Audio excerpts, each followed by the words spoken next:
Let me tell you about my day so far. Coffee in Paris, surfed the Maldives, took a little nap on Mount Kilimanjaro. Oh yeah, and I got digits from this Polish chick in Rio. And then I jumped back for the final quarter of the NBA Finals. Courtside, of course. And all that was before lunch. I could go on, but all I'm saying is, I'm standing on top of the world. What I loved about Stephen Gould's novels, how contemporary and fresh an approach it was to the superhero genre. I never thought about making a superhero film until someone sent me Jumper. It started as a series of young adult novels written by Stephen Gould, and there's a book called Jumper and the sequel, which is called Reflex. Jumper, the book, is about teleportation as a metaphor for escape, running away from your problems, and in fact, coming to the point where you have to realize that the thing you can't run away from is yourself.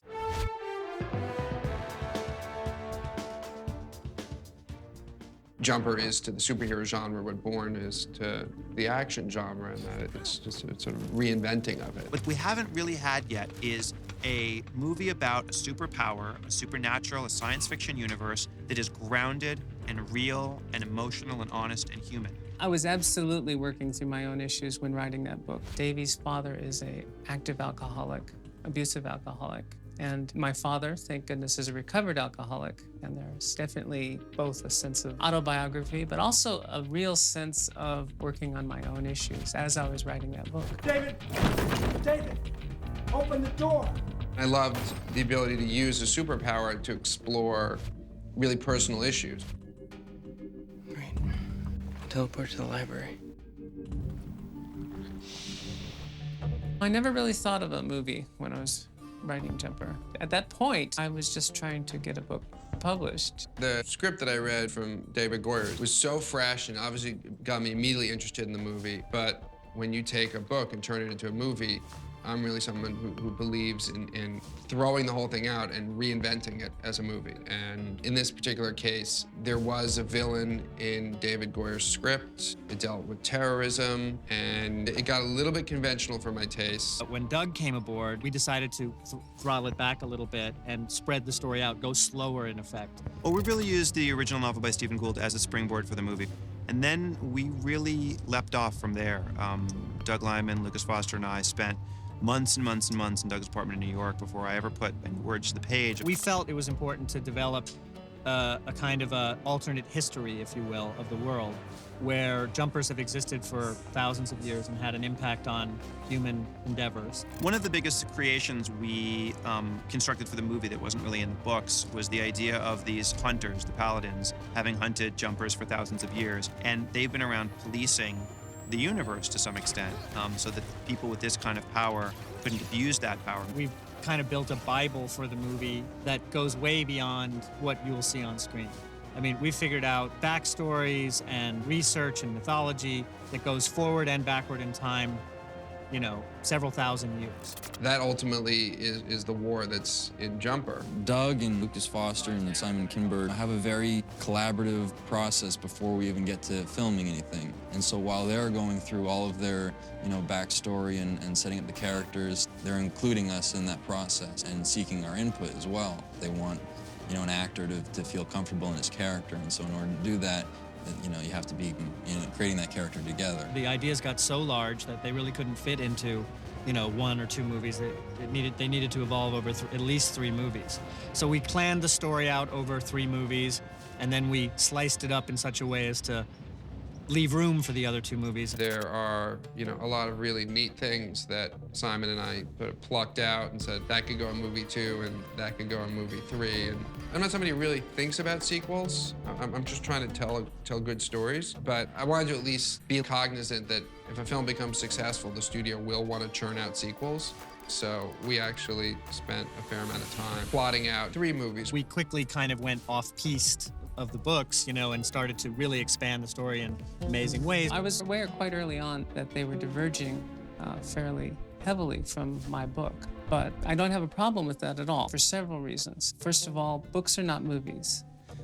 My book is a first-person, very interior novel, and that makes for a boring film if you literally shoot exactly that kind of thing.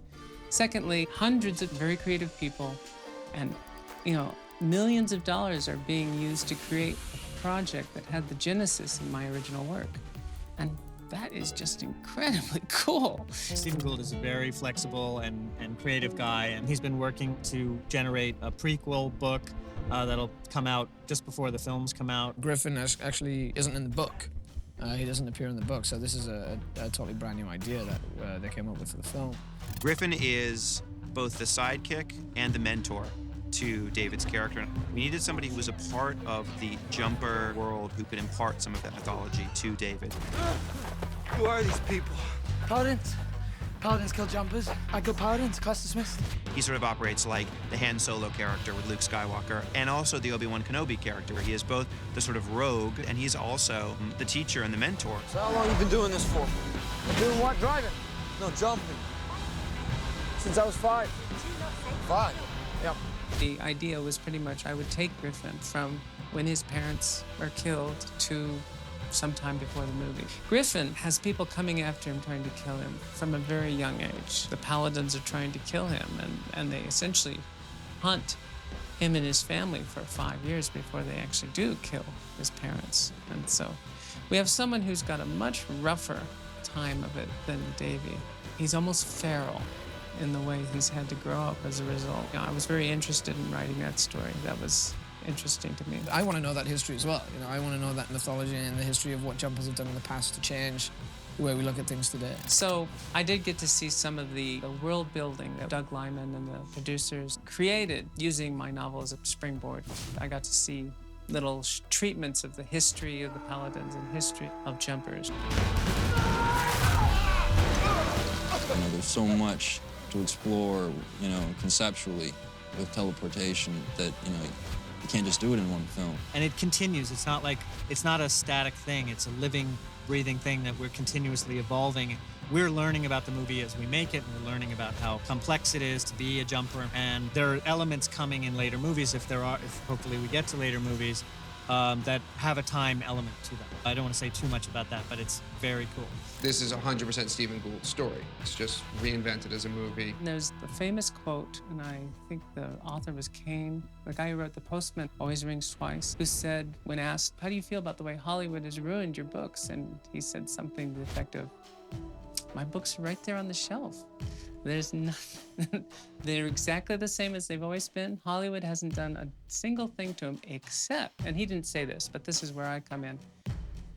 Tens of thousands, if not more, people will be reading those books for the first time because of this movie, and that is really cool.